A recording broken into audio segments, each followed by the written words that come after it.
একটা সময় খুব বেশি দেখতাম যে হচ্ছে মানুষের কি আছে, মানুষের ওইটা আছে, আমার এটা নাই। ও এত টাকা ইনকাম করে, আমি পারি না, বা হচ্ছে আমি করি না। সো তখন হতো কি, মানে আমার না অনেক খারাপ লাগতো। ইভেন হচ্ছে আল্লাহ তালা আমারে যা যা দিছে ওইগুলো হচ্ছে আমি মানে অকৃতজ্ঞ বান্দা হইতাম তখন। তো তখন থেকে হচ্ছে আমি স্টার্ট করলাম কি, মানুষের কি আছে না আছে ওগুলা দেখা অফ করলাম। ইভেন যদি আমার ফেসবুক ফিডে বা যে কোনো ফিডে যদি হচ্ছে এমন কিছু চলে আসে যেগুলো দেখলে আমার খারাপ লাগে বা আমার কাছে মনে হয় যে এই জিনিসটা আমার নাই, ওই ফিলটা হইলেই আমি সাথে সাথে তাদেরকে ব্লক করে দিই, যাতে আমার মানসিক শান্তিটা ঠিক থাকে। এবং আমি তখন থেকে মানে স্টার্ট করলাম যে আমার কি আছে ওইটা দেখার। আল্লাহ তাআলা আমারে কি কি দিছে, যখন আমি দেখলাম যে আল্লাহ আমারে এত কিছু দিছে যেগুলো হচ্ছে অন্যান্য মানুষের নাই, তখন থেকে আমি বুঝলাম যে আল্লাহ তাআলা কতটা মহান।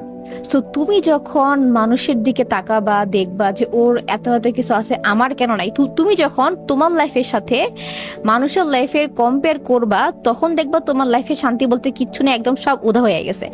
সো তুমি যদি ভালো থাকতে চাও বা হচ্ছে হ্যাপি থাকতে চাও, ভাই এটা কোরআনেও বলা আছে, তুমি যদি ভালো থাকতে চাও, সন্তুষ্ট থাকতে চাও, তোমাকে অবশ্যই আল্লাহ তাআলা তোমারে যা দিছে ওইগুলোর মধ্যে হ্যাপি থাকো। যা দিছে, যদি আল্লাহ তাআলা আমার 5 টাকা দেয়, ওই 5 টাকার মধ্যে আমি কিভাবে ভালো থাকবো ওইটাকে হচ্ছে তোমার আগে কারেক্ট করতে হবে। সো আমি বলবো মানুষের সাথে নিজের কম্পেয়ার করা বন্ধ করো, তোমার কি আছে ওইটার দিকে তাকাও। ইভেন প্রতিদিন একটা খাতার মধ্যে নোট লিখবা। আমি কিন্তু আগেও বলছি, একটা নোট মেনটেন করা ট্রাই করো, যেখানে তুমি লিখবা যে আল্লাহ তাআলা আমার কি কি দিছে এবং যেটার জন্য আমি গ্রেটফুল আল্লাহ তাআলার কাছে। যে ব্যক্তি আল্লাহ তাআলার কৃতজ্ঞতা স্বীকার করে, আল্লাহ তাআলা তাকে আরো বেশি বাড়ায় দেয়। তো তুমি যখন প্রতিটা ছোট ছোট অবজেক্টের মানে কৃতজ্ঞতা আদায় করবা, আল্লাহ তোমাকে তার চেয়ে বেশি বাড়ায় বাড়ায় দিবে। আল্লাহ তাআলা কৃতজ্ঞতা অনেক বেশি পছন্দ করে। এবং সবচেয়ে ছোট একটা ওয়ে হচ্ছে আলহামদুলিল্লাহ বলা। তুমি ভাত খাচ্ছ, আলহামদুলিল্লাহ বলো। বা এই সবচেয়ে বেশি যেটা হচ্ছে, দেখো আমার চোখ আছে, আমার হাত আছে, আমার পা আছে, আলহামদুলিল্লাহ আমি সুস্থ। সো প্রতিটা ছোট ছোট জিনিস যখন তুমি নোটিস করবা এবং ওইটার জন্য যখন হচ্ছে তুমি গ্রেটফুল হবা আল্লাহর কাছে, দ্যাটস দ্য মেইন থিং। ওইটাই হচ্ছে আল্লাহ তাআলা চায় যে বান্দা আমার আমার নেয়ামতে শুকরিয়া আদায় করুক। একটা মানুষ যত বেশি শুকরিয়া আদায় করে, আল্লাহ তার উপরে তত বেশি খুশি হয়। যেমন দেখো, ট্রাস্ট মি, আমি যখন মুরগি রান্না করি, আমার মুরগি অনেক বেশি ফেভারিট, আলহামদুলিল্লাহ আমার অনেক বেশি ফেভারিট। আমি যখন মুরগি রান্না করি তখন আমি ভাবি যে আল্লাহ তাআলা এত কিছু বানাইছে, দেখো আল্লাহ তাআলা কত কিছু বানাইছে, তাই না? এই যে দেখো মুরগি, কবুতর, আরো কত কত মাখলুক আমাদের খাওয়ার জন্য বানাইছে।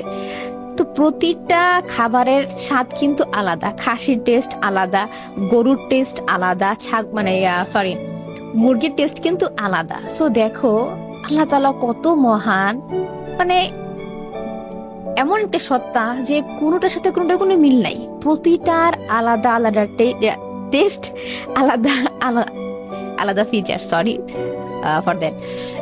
সো কথা হচ্ছে কি, যখন আমরা এসব নিয়ে ভাববো তখন দেখবা তোমার মনে যে শান্তি নাই, শান্তি কোত্থেকে চলে আসে।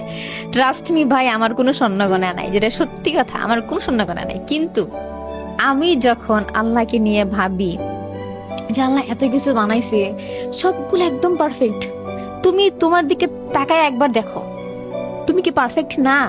দেখো, সাপোজ যদি আমাদের নাক 2টা হইতো, কেমন লাগতো আমাদের? ধরো আমাদের চোখ হতো 3টা, কত ভয়ঙ্কর লাগতো না?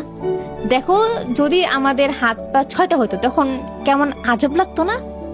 সো আল্লাহ তাআলা প্রতিটা জিনিস কত নিখুঁত কইরা বানাইছে। সূরা আর রহমানে আছে যে তুমি তাকায় দেখো আশেপাশে, যে তুমি কোনো ত্রুটি দেখতে পাও কিনা। সো আমি যখন ভাবি যে আল্লাহ তাআলা মাশাআল্লাহ, সুবহানাল্লাহ সুবহানাল্লাহ, আমি যত বলবো সুবহানাল্লাহ, এত সুন্দর